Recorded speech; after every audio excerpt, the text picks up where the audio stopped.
Incluso hoy en día persisten los ecos de las civilizaciones perdidas. Nos deslumbran y nos intrigan. Permanecen como poderosos guardianes del pasado, un legado de los pueblos desaparecidos que todavía representan. El Egipto del mundo moderno mira con orgullo las maravillas de su pasado.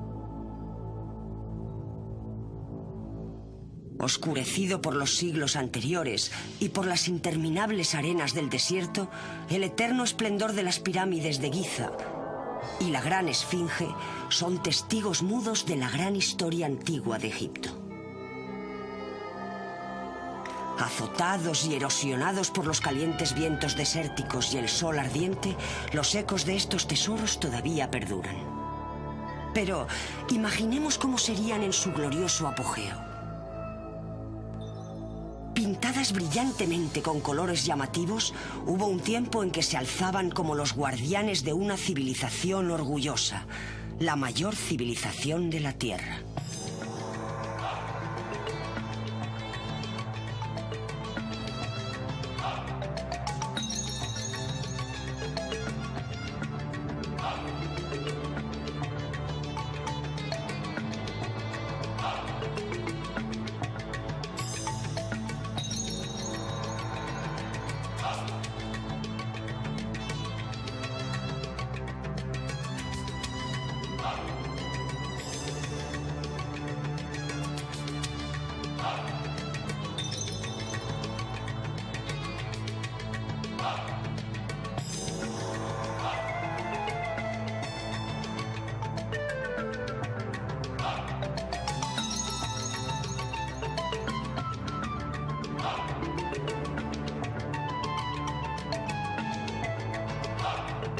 Civilizaciones antiguas. Egipto. Comprender realmente el espacio de tiempo en el que los faraones reinaron es una tarea difícil. Pero si imaginamos todos los sucesos que tuvieron lugar desde el nacimiento de Cristo hasta nuestros días, aún tendríamos que añadir otros 1000 años más al futuro si queremos igualar el periodo del reinado faraónico. Un reinado verdaderamente asombroso de 3000 años de duración.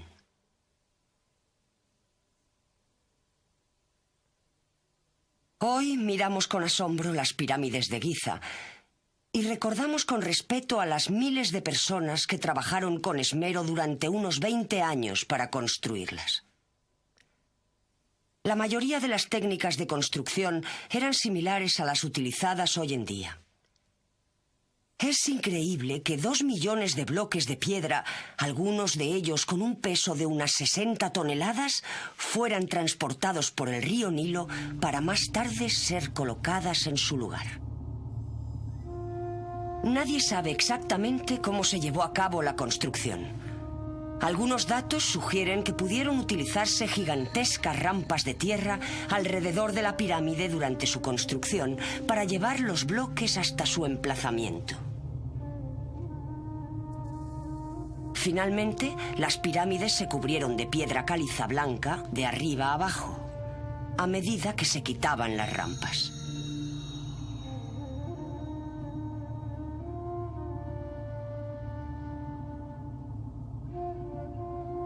El paso del tiempo ha erosionado la mayoría del acabado en piedra caliza, aunque todavía quedan vestigios.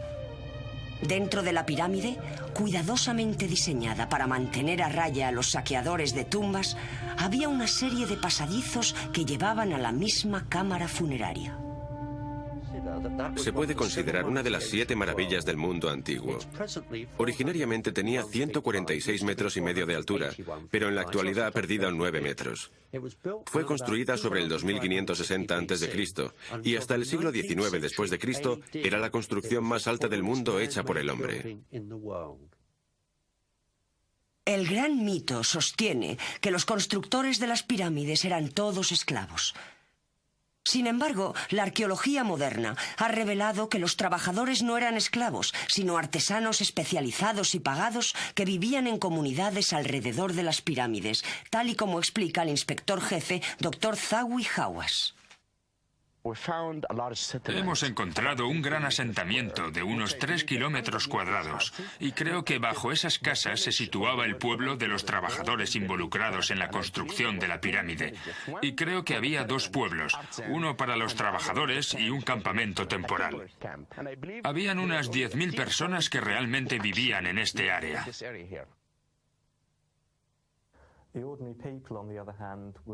La gente corriente debía estar muy atada a la tierra, y cuando las actividades agrarias se detenían debido a la inundación del Nilo, se dedicaban a trabajar en la construcción. La vida del campesino medio era probablemente bastante similar a la de otras sociedades agrícolas premodernas. El estudio de los esqueletos encontrados, alrededor de 600, nos muestra que todos ellos, hombres y mujeres, tenían tensión en la espalda, movían materiales pesados. La civilización egipcia puede ser seguida a través de los 5 periodos históricos que abarca: el periodo dinástico temprano, el imperio antiguo, el imperio medio, el imperio nuevo y finalmente la época tardía. Pero el alma que mantuvo unido a este poderoso reinado fue el río Nilo. Alimentó a sus gentes y les proporcionó la materia prima que necesitaban para alcanzar sus extraordinarios logros. El antiguo historiador griego Heródoto afirmaba que Egipto es un regalo del Nilo. Cada año, tras las lluvias monzónicas del África Central, el río crece y se desborda. Durante 3 meses al año, desde julio hasta octubre, un periodo que los antiguos egipcios llamaron la inundación, el Nilo inunda el valle, dejando tras él un rico depósito aluvial. La magnitud de la inundación era muy importante. Si era muy alta, el río se desbordaba tanto que no se podía sembrar y podían producirse daños en las edificaciones.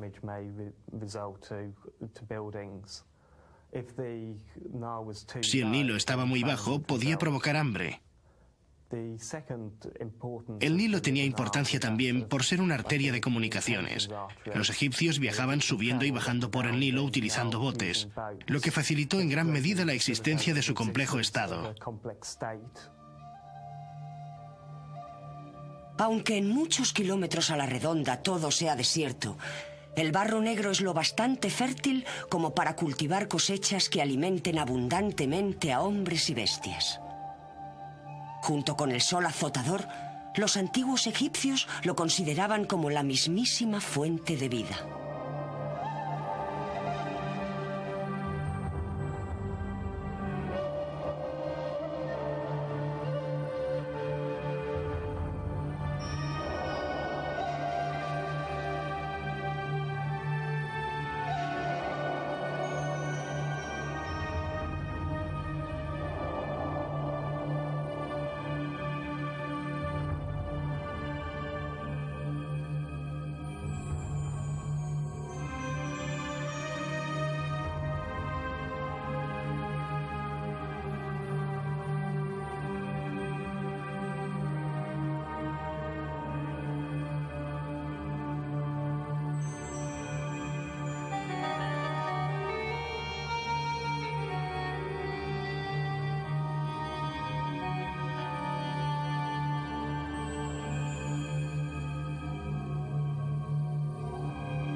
Además de las inundaciones generadoras de vida, el Nilo en sí mismo también proporcionaba una valiosa fuente de alimento. Incluso hoy se pueden ver pescadores navegando por el río con sus pequeños botes en busca de pesca, al igual que sus antepasados lo hicieran en la antigüedad. De modo que así es como la historia de Egipto está inseparablemente unida a la vida del gran río. Así pues, El grueso de la sociedad del antiguo Egipto, que prosperó a lo largo de las orillas del Nilo, estaba compuesta de campesinos.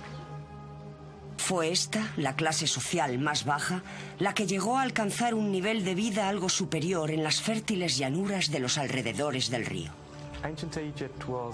El antiguo Egipto era una comunidad agrícola y la dieta normal para la gente constaba de pan y cerveza. Sabemos mucho acerca de los procesos de hornada y de elaboración de la cerveza gracias a las representaciones y los modelos de las tumbas. El pan tenía muchas formas y tamaños diferentes y podía estar endulzado con ingredientes tales como los dátiles. La cerveza se hacía básicamente de cebada fermentada, que era tamizada luego en tinajas.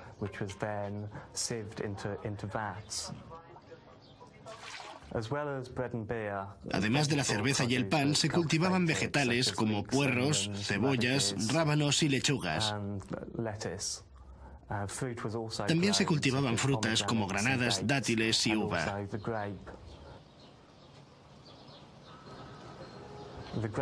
La uva se utilizaba para hacer vino, especialmente en las regiones del delta.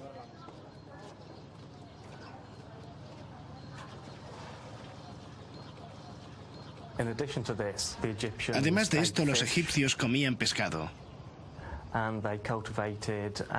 y criaban animales como ovejas, cabras y cerdos, de los cuales tomaban la leche y la carne. Aunque la carne no formaba una parte importante en la dieta del individuo medio, estaba limitada a las ocasiones festivas.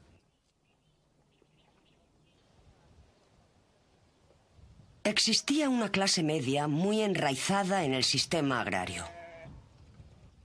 Estos granjeros a veces eran propietarios de su propio hogar, que estaba modestamente amueblado.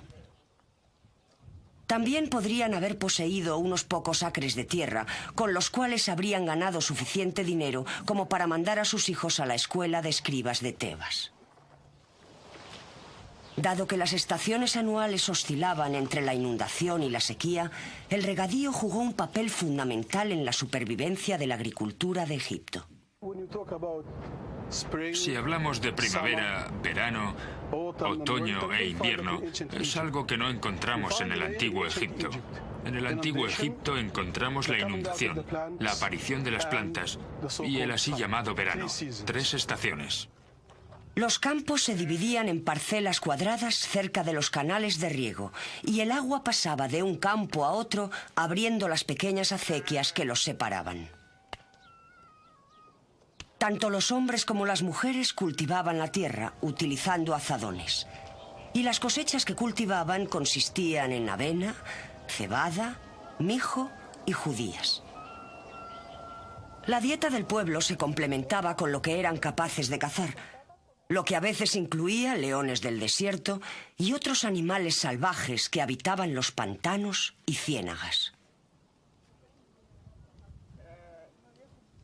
Los egipcios habían inventado una red de bisagra para capturar aves salvajes como el ana de Silbón, el ana de Rabudo, ánsares y patos. También utilizaban por esas fechas ganado de cornamenta larga para arrastrar arados. Y habían inventado el shaduf, un sistema más sofisticado para el transporte de agua utilizando varios cubos atados con correas a una noria.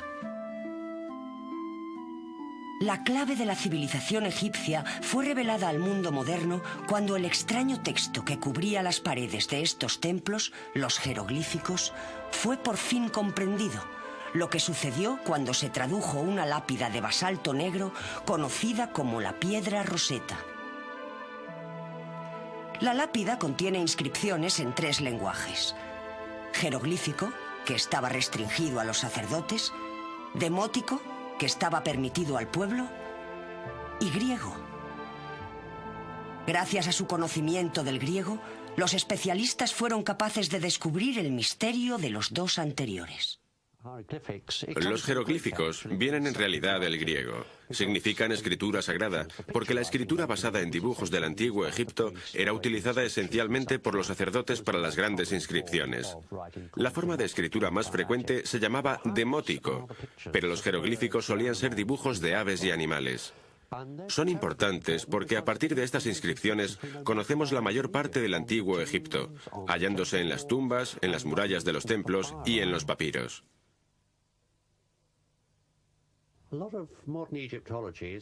La investigación actual se basa en el trabajo de los primeros descubridores. Ellos empezaron a registrar los monumentos y sus grabados.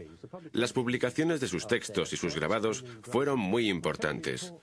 Muchas de esas cosas han desaparecido actualmente y, por supuesto, muchos de los grandes hallazgos se hicieron entonces, como la piedra Rosetta, que ya hemos mencionado. Otro hombre que estuvo involucrado fue el arqueólogo italiano Steabani Belsoni. Fue el primero en encontrar la entrada al gran templo de Ramsés II, el 1 de agosto de 1817. La que aparece en el reverso de esta moneda es la pirámide intermedia Antesa. Por supuesto, Belsoni fue el primero en los tiempos modernos en entrar tal y como se dice en este medallón el 2 de marzo de 1818. De modo que estas personas fueron las precursoras de nuestros estudios de hoy en día. La gente pobre que trabajaba los campos debió mirar con temor a la élite de la sociedad egipcia, aquellos que frecuentaban la corte real de los faraones. La corte real estaba compuesta por los jefes de diversos departamentos administrativos, como la hacienda pública, la judicatura y el servicio diplomático. Por encima de estos dignatarios en la escala social se encontraba el visir o primer ministro. Pero la gran figura que gobernaba sobre todos ellos era el faraón. El jefe todopoderoso del pueblo. La palabra faraón significaba originariamente palacio real, y hasta el 1580 a.C. no llegó a referirse al soberano que vivía en su interior. La historia de estos magníficos soberanos puede seguirse a través de las 25 dinastías que abarcan miles de años.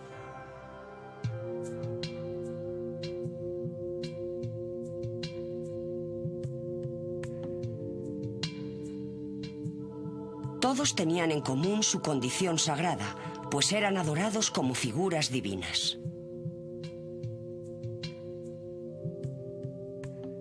La mayoría tenían su propio harén y grupos de baile compuestos de bellas mujeres que se desvivían por complacer todos sus caprichos y deseos.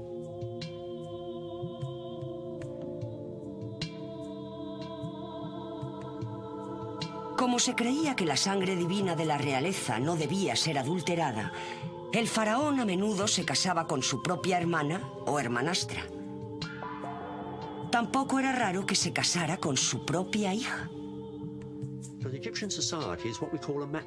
En la sociedad egipcia, la herencia se transmitía por la línea femenina. Y, por supuesto, esto nos plantea otros problemas. Si observamos la situación desde nuestro punto de vista occidental, diríamos, el buen dios faraón se casó con su hermana. Pero está claro que lo hizo para mantener la línea femenina. En términos de realeza, la hermana se convertiría en la gran esposa real. Si un intruso se casara con ella, podría producir cierto grado de inestabilidad y derrocar al faraón. Efectivamente, en una ocasión el faraón fue de hecho una mujer, Hatshepsut, cuyo notable templo mortuorio todavía puede verse en Deir el-Bahari. Uno de los nombres egipcios femeninos más relevantes del antiguo Egipto corresponde a una reina llamada Hatshepsut. Fue una gran dama y se declaró a sí misma faraona. Se nos presenta la curiosa situación de que es representada en los relieves como un hombre. Vestía ropa de hombre. Incluso llevaba la barba ritual del faraón. A veces, al mirar los relieves y ver la representación de la reina, solo se sabe que es una mujer la que está representada, ya que está vestida como un hombre, por los jeroglíficos que hay a su lado y que indican su nombre. Construyó uno de los templos más bellos y gloriosos que quedan del antiguo Egipto, el templo mortuorio de Deir el-Bahari, que se encuentra junto al moderno Luxor, en la orilla oeste al abrigo de los precipicios de las colinas. Es una de las joyas de la arquitectura egipcia que nos han llegado.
Durante más de 3000 años, los faraones, aquellos reyes dioses, acumularon incalculables riquezas y construyeron tumbas de tal envergadura que incluso hoy en día no se han desvelado todos sus secretos.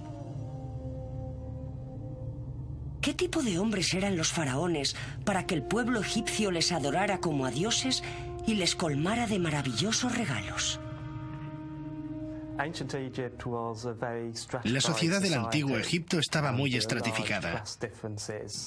Había grandes diferencias de clase. Sabemos mucho sobre los reyes y sobre la élite dominante que se dedicaba a escribir. Pero hay muy pocos datos sobre la clase media. El rey era la institución central del Estado y tenía un papel principalmente teológico. Su estilo de vida era muy distinto. Su vida estaba muy ritualizada y tenemos ejemplos como los grandes palacios en los que vivían. Además de esto, disponían de los materiales para construir tumbas como las pirámides. Hoy, la Esfinge, construida para proteger el último lugar de descanso de los faraones, se desmorona lentamente mientras los trabajadores intentan restaurar la piedra para devolverle su esplendor anterior. Las excavaciones han revelado que en su origen la Esfinge estaba decorada con colores. Era una imponente estructura que se alzaba majestuosamente sobre el desierto. Las investigaciones recientes apuntan a que puede ser mucho más antigua de lo que sospechábamos. Debió permanecer a modo de faro en el desierto para los antiguos viajeros. La Esfinge es uno de sus tesoros más famosos, pero el antiguo Egipto guarda obras incluso más grandes. En la sorprendente estatua de Amenofis, que se deshace en polvo, todavía se aprecia la figura del rey sobre la que fue modelada. En su época, la estatua, al igual que la Esfinge, habría estado brillantemente decorada con colores vivos. Se le aplicó cuidadosamente pan de oro. Representa un magnífico recuerdo de un rey verdaderamente grande.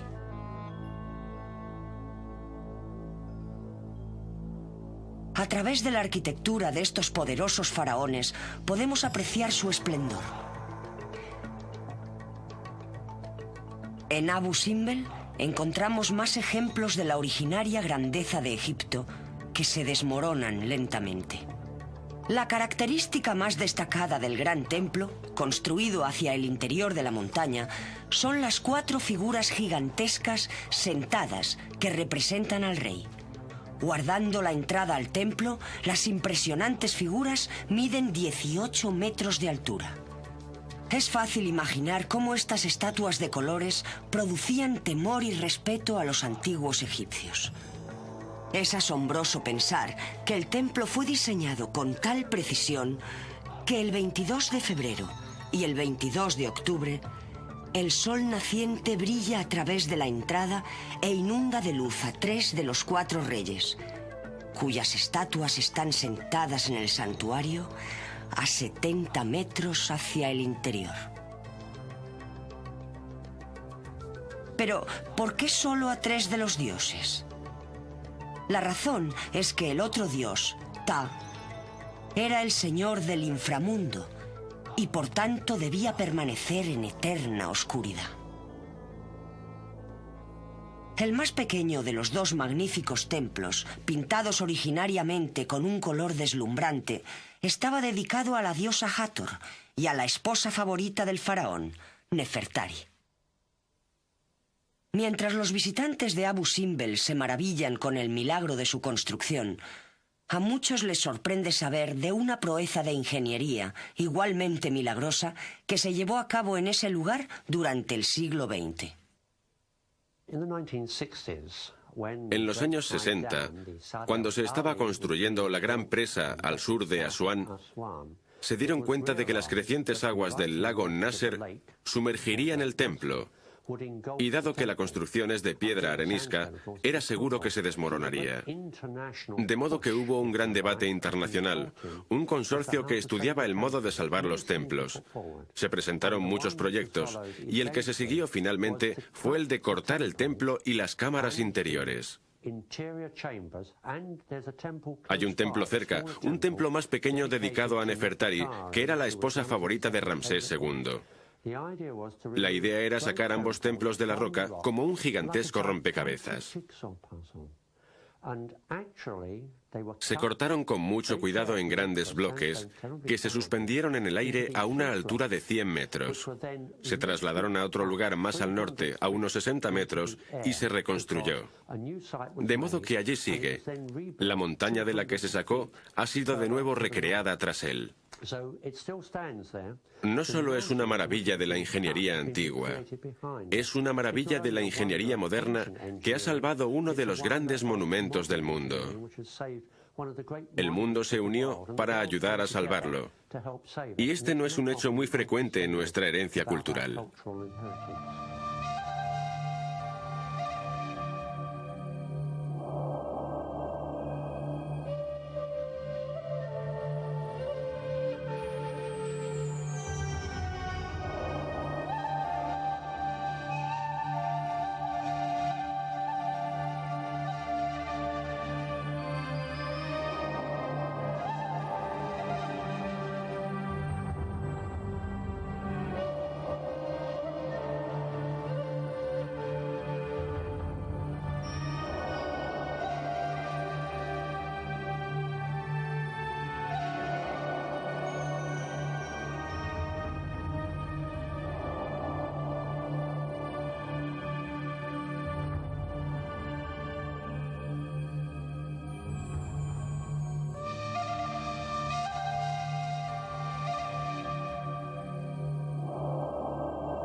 A los templos solo accedían el rey y los sacerdotes.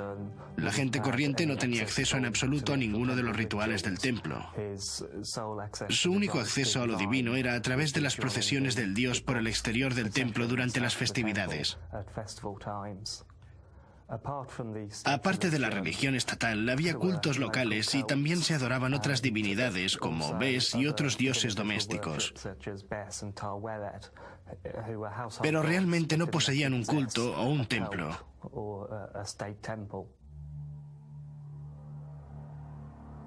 Se desarrollaron dos cultos principales, uno que adoraba a Ra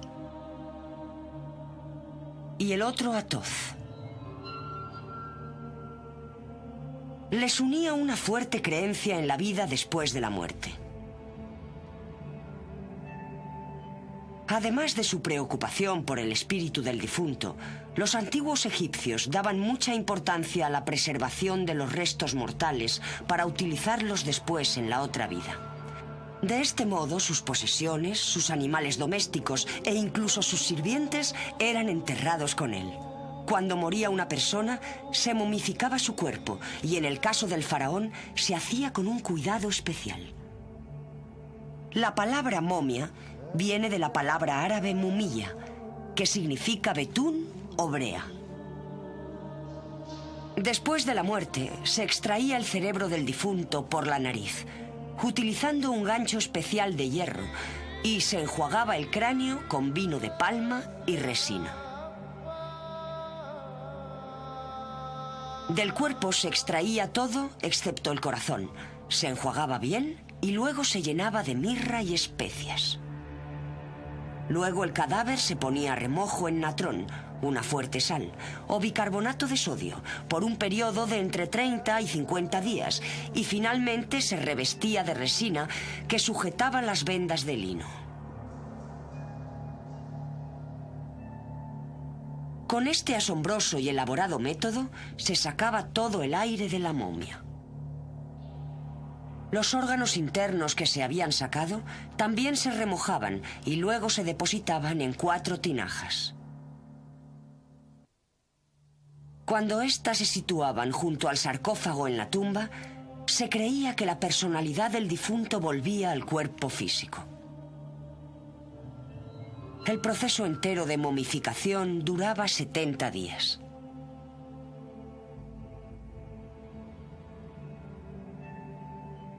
Inmediatamente después de la muerte, se creía que el difunto navegaba en un bote a través del inframundo para someterse a un juicio por Osiris, que era el dios de los muertos. Su corazón se pesaba entonces en la balanza de la verdad, y si había hecho más cosas buenas que malas, se le permitía vivir en el reino de Osiris. Dado que los muertos volvían a la vida después del entierro, se consideraba necesario llenar sus tumbas con todo lo que necesitaran en la otra vida. A menudo se pintaba un retrato del difunto en el sarcófago, y junto a él se ponían sillas, carros, recipientes con alimentos y a veces hasta la barcaza que necesitaba para cruzar el inframundo.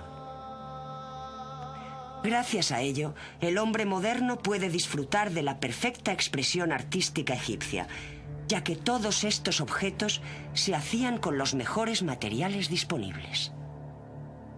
Las cámaras funerarias no solo estaban llenas de maravillosos tesoros, sino que también sus paredes estaban a menudo decoradas con sublimes pinturas que representaban escenas de la vida del muerto, deidades protectoras y otras imágenes asociadas a su vida.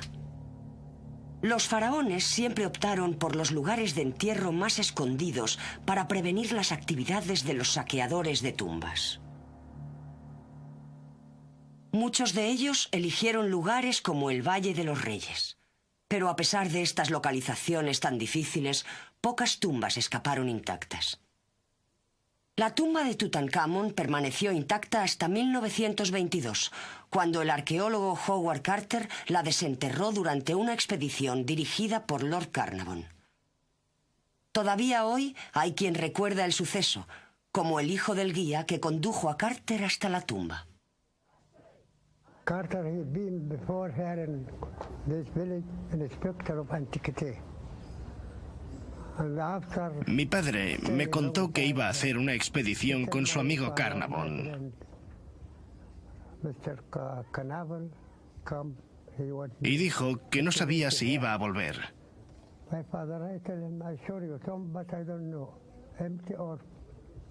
Mi padre estuvo trabajando hasta que encontraron la tumba.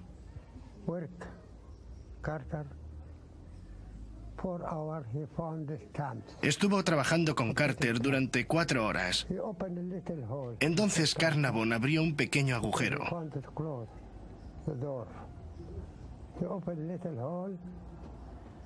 Miró a través de él y observó que la cámara interior estaba repleta de oro. Pero Carnavon dijo a todos los que estaban allí que no había nada, que la cámara estaba vacía, y se apresuró a tapar el agujero. Después llamó por teléfono a Londres para comunicar el hallazgo. Aquella misma tarde, un gran grupo de personas vino al Valle de los Faraones. Había al menos 200 soldados. Entonces Carnavon abrió la tumba.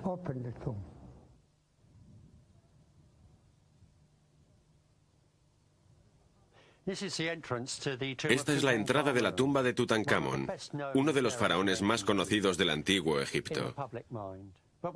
Todavía sabemos poco acerca de él, pero sabemos mucho sobre su tumba, los increíbles tesoros que encontró Howard Carter en 1922. El rey joven no tenía ni 18 años cuando murió y fue enterrado y rodeado de tesoros fabulosos. 4 salas llenas, y aún así, la tumba había sido asaltada 2 veces en la antigüedad. La sepultura estaba intacta. El joven yace en un ataúd de oro macizo. Increíble, 110,4 kilos de oro macizo. Sus representaciones son las más conocidas de los antiguos reyes egipcios.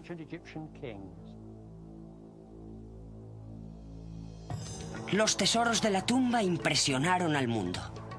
El más famoso de ellos es el sarcófago de Tutankamón. El cuerpo del joven faraón estaba metido dentro de 3 vainas de momia. La primera de madera dorada, la segunda también de madera dorada, pero cubierta con una pasta de cristal en polvo, y la tercera de oro macizo. Esta tercera capa es una de las obras de arte de la orfebrería. Con 1,5 metros de altura, contiene 200 kilos de oro y está incrustada con piedras preciosas, entre las que cabe señalar el lapislázuli. Aunque este es sin duda el descubrimiento más destacado, la artesanía también goza de gran importancia.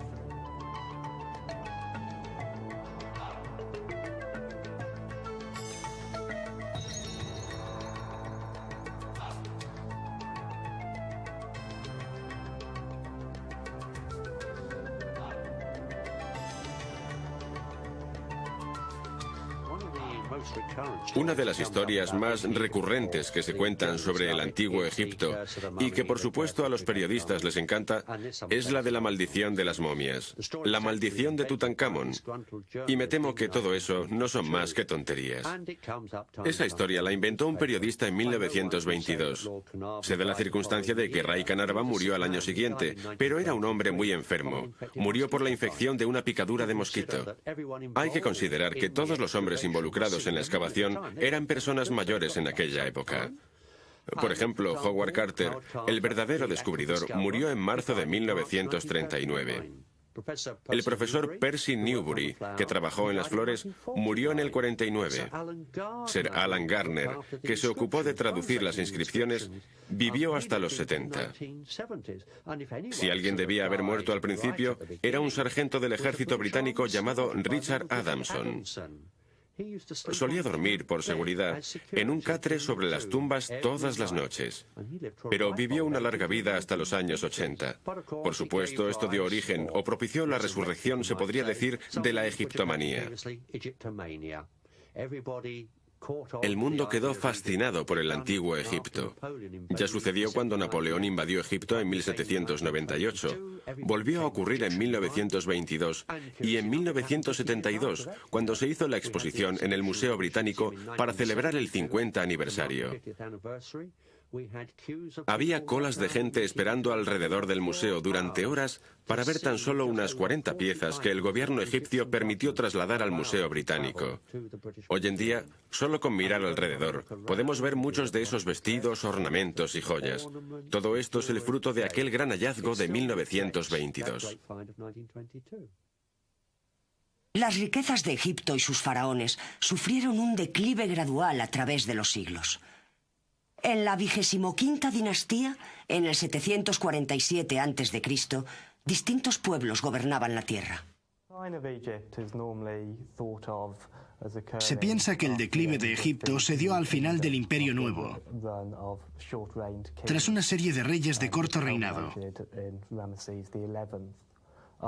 Después de esto vino el tercer periodo intermedio, en el que el Estado central básicamente se derrumbó.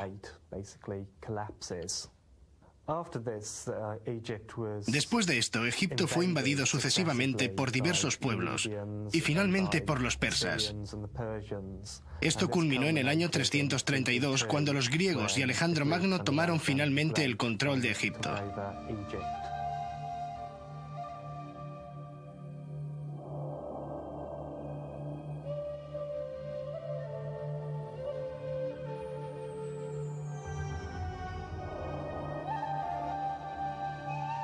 Pero, por desgracia, ya era demasiado tarde para recuperar el poder. La grandeza de los años anteriores y los tiempos de los faraones se vinieron abajo.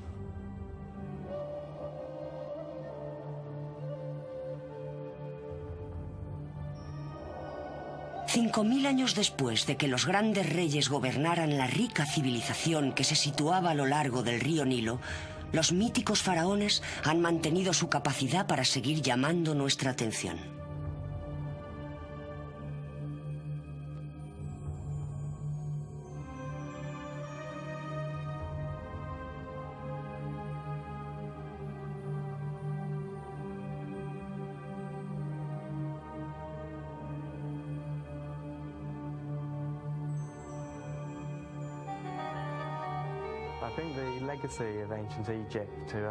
Creo que el legado que el antiguo Egipto ha dejado al mundo moderno es la gran cantidad de vestigios que le han sobrevivido. Desde las pirámides hasta la documentación que tenemos.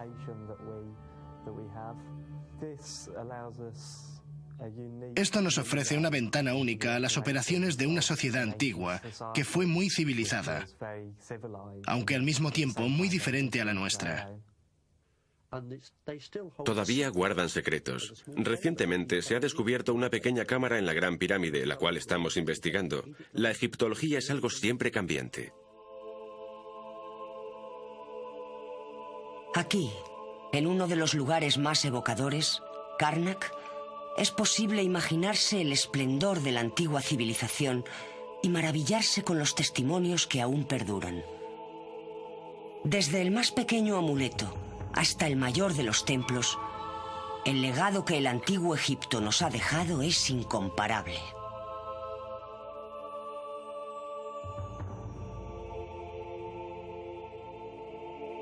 Se puede comprender cómo Hermes Trismegistus, al escribir en tiempos de Alejandro Magno, pudo decir: Egipto es una copia del cielo. O mejor, el lugar en donde aquí abajo son mediadas y proyectadas todas las operaciones que gobiernan e impulsan las fuerzas celestiales. Más que eso todavía, a decir verdad, nuestra tierra es el templo del mundo entero.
tumba.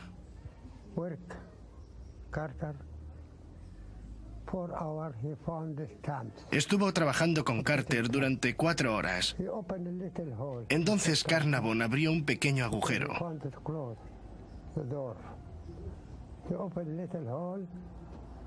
He looked- Miró a través de él y observó que la cámara interior estaba repleta de oro. He said the people were good.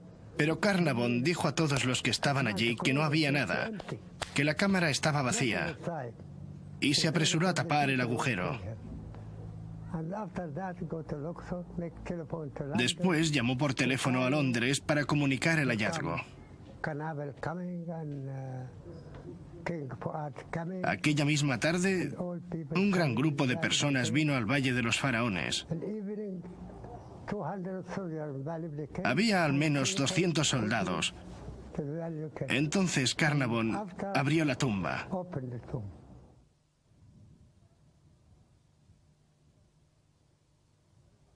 Esta es la entrada de la tumba de Tutankamón, uno de los faraones más conocidos del antiguo Egipto. Todavía sabemos poco acerca de él, pero sabemos mucho sobre su tumba, los increíbles tesoros que encontró Howard Carter en 1922. El rey joven no tenía ni 18 años cuando murió y fue enterrado y rodeado de tesoros fabulosos. 4 salas llenas, y aún así, la tumba había sido asaltada 2 veces en la antigüedad. La sepultura estaba intacta. El joven yace en un ataúd de oro macizo. Increíble, 110,4 kilos de oro macizo. Sus representaciones son las más conocidas de los antiguos reyes egipcios.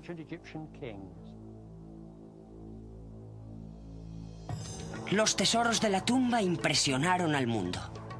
El más famoso de ellos es el sarcófago de Tutankamón.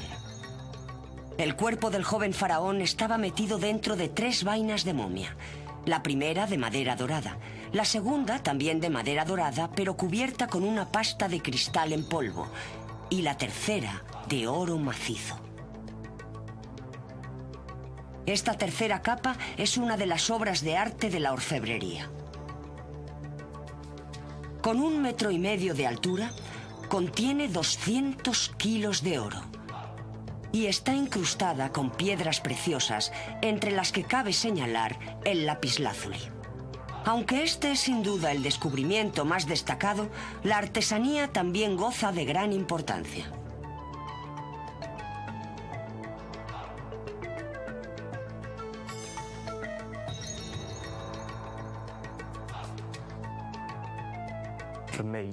Aunque la carne no formaba una parte importante en la dieta del individuo medio, estaba limitada a las ocasiones festivas.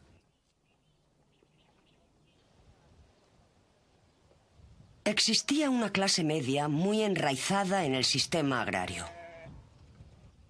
Estos granjeros a veces eran propietarios de su propio hogar, que estaba modestamente amueblado. También podrían haber poseído unos pocos acres de tierra, con los cuales habrían ganado suficiente dinero como para mandar a sus hijos a la escuela de escribas de Tebas. Dado que las estaciones anuales oscilaban entre la inundación y la sequía, el regadío jugó un papel fundamental en la supervivencia de la agricultura de Egipto. Si hablamos de primavera, verano, otoño e invierno, es algo que no encontramos en el Antiguo Egipto. En el Antiguo Egipto encontramos la inundación, la aparición de las plantas y el así llamado verano. 3 estaciones.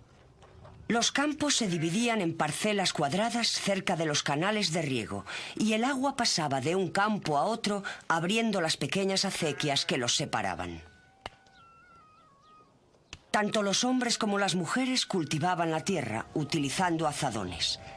Y las cosechas que cultivaban consistían en avena, cebada, mijo y judías. La dieta del pueblo se complementaba con lo que eran capaces de cazar, lo que a veces incluía leones del desierto y otros animales salvajes que habitaban los pantanos y ciénagas.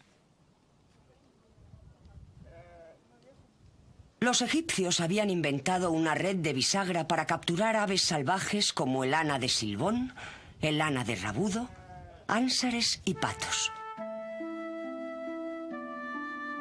También utilizaban por esas fechas ganado de cornamenta larga para arrastrar arados. Y habían inventado el shaduf, un sistema más sofisticado para el transporte de agua utilizando varios cubos atados con correas a una noria. La clave de la civilización egipcia fue revelada al mundo moderno cuando el extraño texto que cubría las paredes de estos templos, los jeroglíficos, fue por fin comprendido, lo que sucedió cuando se tradujo una lápida de basalto negro conocida como la piedra Rosetta. La lápida contiene inscripciones en 3 lenguajes: jeroglífico, que estaba restringido a los sacerdotes; demótico, que estaba permitido al pueblo; y griego. Gracias a su conocimiento del griego, los especialistas fueron capaces de descubrir el misterio de los 2 anteriores. Los jeroglíficos vienen en realidad del... Lo tenía importancia también por ser una arteria de comunicaciones. Los egipcios viajaban subiendo y bajando por el Nilo utilizando botes, lo que facilitó en gran medida la existencia de su complejo estado. Aunque en muchos kilómetros a la redonda todo sea desierto, el barro negro es lo bastante fértil como para cultivar cosechas que alimenten abundantemente a hombres y bestias.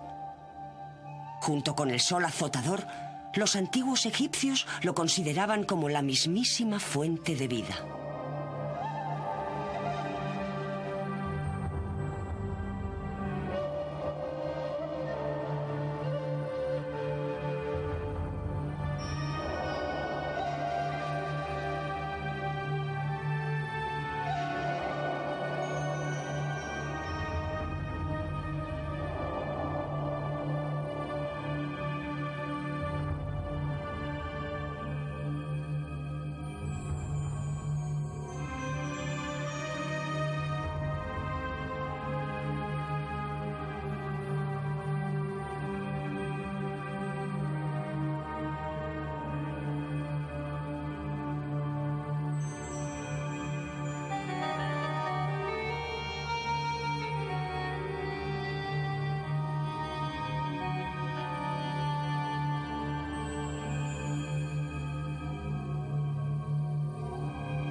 Además de las inundaciones generadoras de vida, el Nilo en sí mismo también proporcionaba una valiosa fuente de alimento.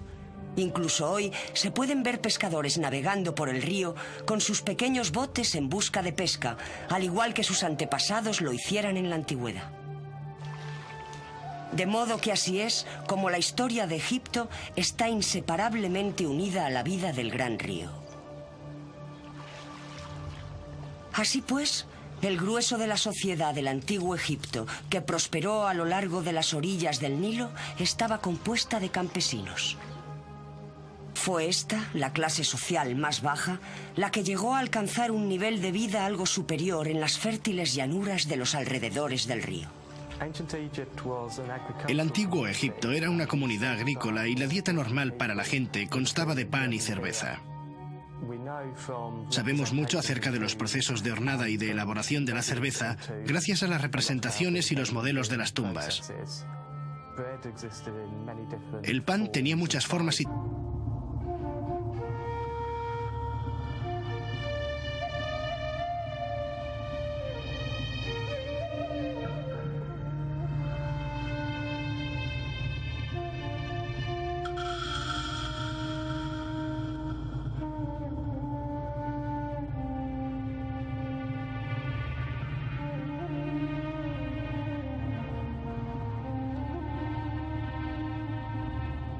Durante más de 3000 años, los faraones, aquellos reyes dioses, acumularon incalculables riquezas y construyeron tumbas de tal envergadura que incluso hoy en día no se han desvelado todos sus secretos.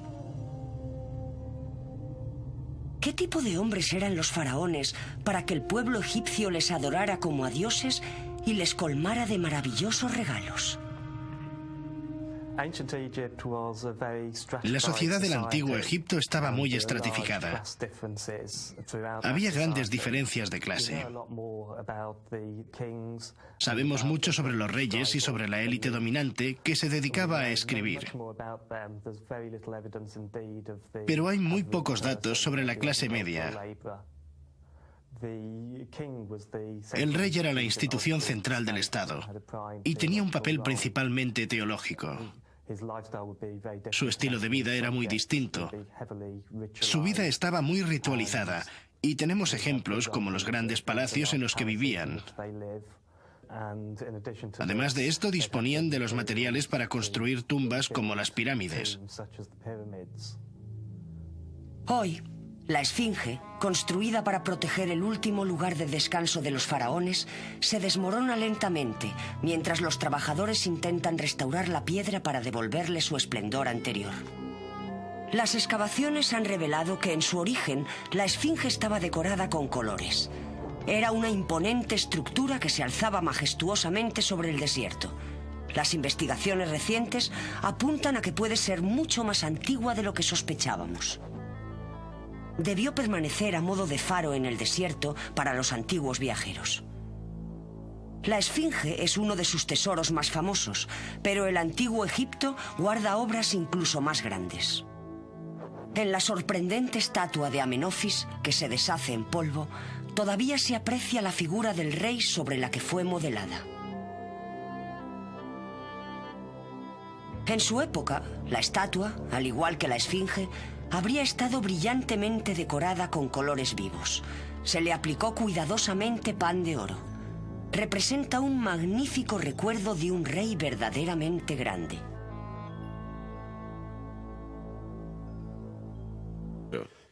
De modo que estas personas fueron las precursoras de nuestros estudios de hoy en día. La gente pobre que trabajaba los campos debió mirar con temor a la élite de la sociedad egipcia, aquellos que frecuentaban la corte real de los faraones. La corte real estaba compuesta por los jefes de diversos departamentos administrativos, como la hacienda pública, la judicatura y el servicio diplomático. Por encima de estos dignatarios en la escala social se encontraba el visir o primer ministro. Pero la gran figura que gobernaba sobre todos ellos era el faraón. El jefe todopoderoso del pueblo. La palabra faraón significaba originariamente palacio real, y hasta el 1580 a.C. no llegó a referirse al soberano que vivía en su interior. La historia de estos magníficos soberanos puede seguirse a través de las 25 dinastías que abarcan miles de años.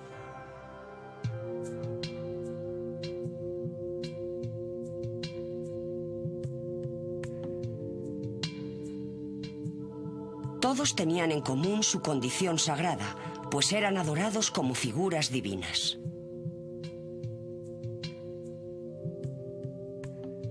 La mayoría tenían su propio harén y grupos de baile compuestos de bellas mujeres que se desvivían por complacer todos sus caprichos y deseos.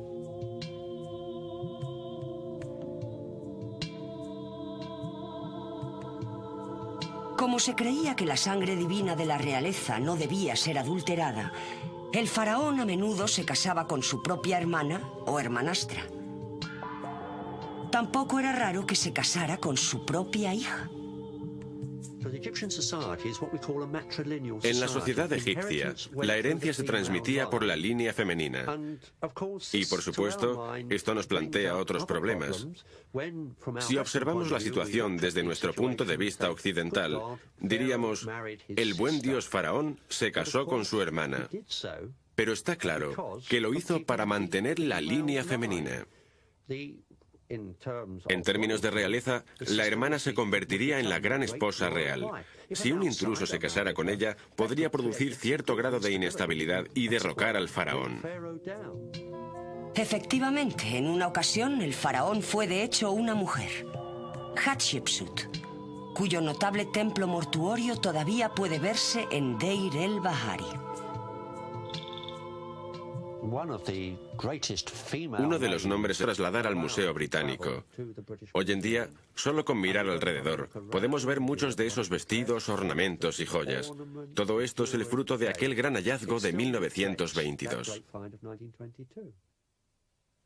Las riquezas de Egipto y sus faraones sufrieron un declive gradual a través de los siglos. En la 25ª dinastía, en el 747 a.C., distintos pueblos gobernaban la tierra. Se piensa que el declive de Egipto se dio al final del Imperio Nuevo, tras una serie de reyes de corto reinado. Después de esto vino el tercer periodo intermedio, en el que el Estado central básicamente se derrumbó. Después de esto, Egipto fue invadido sucesivamente por diversos pueblos y finalmente por los persas. Esto culminó en el año 332, cuando los griegos y Alejandro Magno tomaron finalmente el control de Egipto.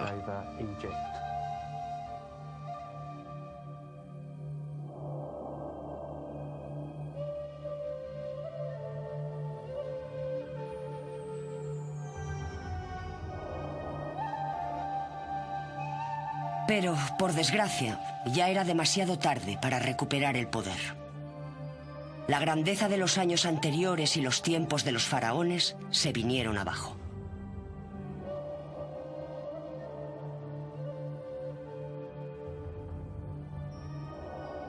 $5000 años después de que los grandes reyes gobernaran la rica civilización que se situaba a lo largo del río Nilo, los míticos faraones han mantenido su capacidad para seguir llamando nuestra atención.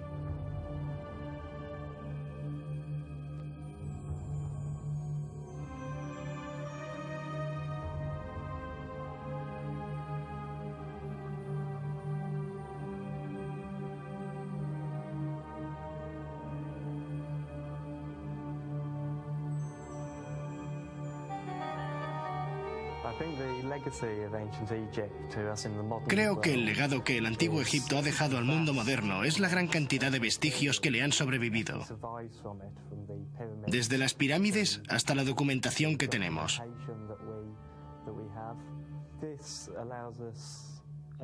Esto nos ofrece una ventana única a las operaciones de una sociedad antigua que fue muy civilizada, aunque al mismo tiempo muy diferente a la nuestra. Todavía guardan secretos. Recientemente se ha descubierto una pequeña cámara en la Gran Pirámide, la cual estamos investigando. La egiptología es algo siempre cambiante.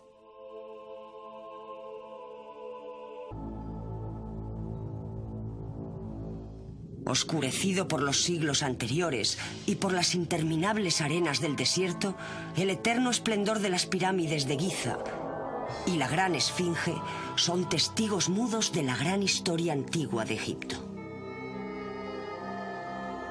Azotados y erosionados por los calientes vientos desérticos y el sol ardiente, los ecos de estos tesoros todavía perduran. Pero imaginemos cómo serían en su glorioso apogeo. Pintadas brillantemente con colores llamativos, hubo un tiempo en que se alzaban como los guardianes de una civilización orgullosa, la mayor civilización de la Tierra.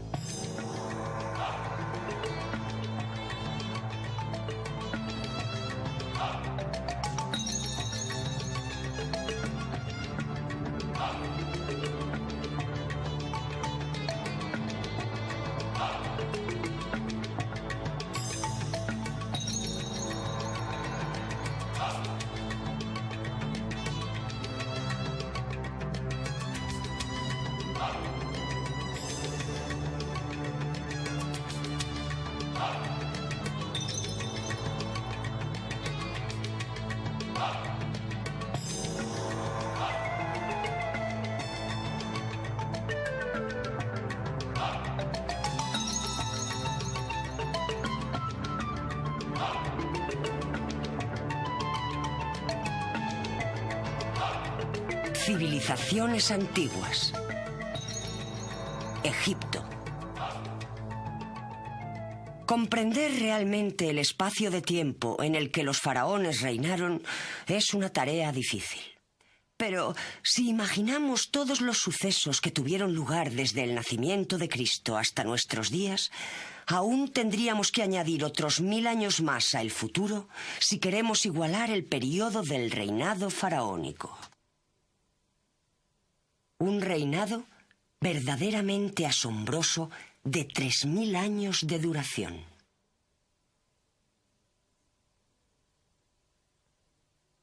Hoy miramos con asombro las pirámides de Giza y recordamos con respeto a las miles de personas que trabajaron con esmero durante unos 20 años para construirlas. La mayoría de las técnicas de construcción eran similares a las utilizadas hoy en día. Es increíble que 2 millones de bloques de piedra, algunos de ellos con un peso de unas 60 toneladas, fueran transportados por el río Nilo para más tarde ser colocadas en su lugar. Nadie sabe exactamente cómo.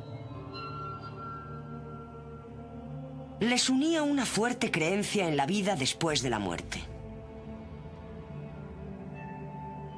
Además de su preocupación por el espíritu del difunto, los antiguos egipcios daban mucha importancia a la preservación de los restos mortales para utilizarlos después en la otra vida. De este modo, sus posesiones, sus animales domésticos e incluso sus sirvientes eran enterrados con él. Cuando moría una persona, se momificaba su cuerpo y en el caso del faraón se hacía con un cuidado especial. La palabra momia viene de la palabra árabe mumilla, que significa betún o brea. Después de la muerte, se extraía el cerebro del difunto por la nariz, utilizando un gancho especial de hierro, y se enjuagaba el cráneo con vino de palma y resina. Del cuerpo se extraía todo excepto el corazón, se enjuagaba bien y luego se llenaba de mirra y especias. Luego el cadáver se ponía a remojo en natrón, una fuerte sal, o bicarbonato de sodio, por un periodo de entre 30 y 50 días, y finalmente se revestía de resina que sujetaba las vendas de lino. Con este asombroso y elaborado método se sacaba todo el aire de la momia. Los órganos internos que se habían sacado también se remojaban y luego se depositaban en 4 tinajas. Cuando éstas se situaban junto al sarcófago en la tumba, se creía que la personalidad del difunto volvía al cuerpo físico. El proceso entero de momificación duraba 70 días.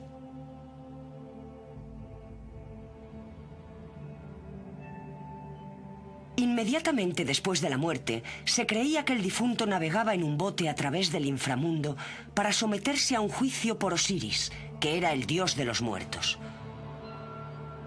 Su corazón se pesaba entonces en la balanza de la verdad, y si había hecho más cosas buenas que malas, se le permitía vivir en el reino de Osiris. Dado que los muertos volvían a la vida después del entierro, se consideraba necesario llenar sus tumbas con todo lo que necesitaran en la otra vida. A menudo se pintaba un retrato del difunto en el sarcófago, y junto a él se ponían sillas, carros, recipientes con alimentos y a veces hasta la barcaza que necesitaba para cruzar el inframundo. Gracias a ello, el hombre moderno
A los templos solo accedían el rey y los sacerdotes.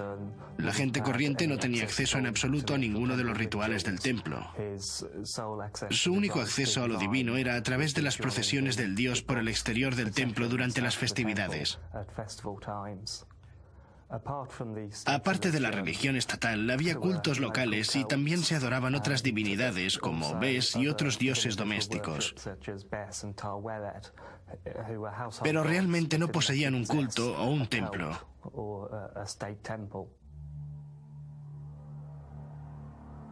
Se desarrollaron dos cultos principales, uno que adoraba a Ra y el otro a Thoth. Les unía una fuerte creencia en la vida después de la muerte. Además de su preocupación por el espíritu del difunto, los antiguos egipcios daban mucha importancia a la preservación de los restos mortales para utilizarlos después en la otra vida. De este modo, sus posesiones, sus animales domésticos e incluso sus sirvientes eran enterrados con él. Cuando moría una persona, se momificaba su cuerpo y en el caso del faraón se hacía con un cuidado especial. La palabra momia viene de la palabra árabe mumilla, que significa... Si el Nilo estaba muy bajo, podía provocar hambre. El Nilo tenía importancia también por ser una arteria de comunicaciones. Los egipcios viajaban subiendo y bajando por el Nilo utilizando botes, lo que facilitó en gran medida la existencia de su complejo estado. Aunque en muchos kilómetros a la redonda todo sea desierto, el Barro Negro es lo bastante fértil como para cultivar cosechas que alimenten abundantemente a hombres y bestias. Junto con el sol azotador, los antiguos egipcios lo consideraban como la mismísima fuente de vida.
Además de las inundaciones generadoras de vida, el Nilo en sí mismo también proporcionaba una valiosa fuente de alimento. Incluso hoy se pueden ver pescadores navegando por el río con sus pequeños botes en busca de pesca, al igual que sus antepasados lo hicieran en la antigüedad.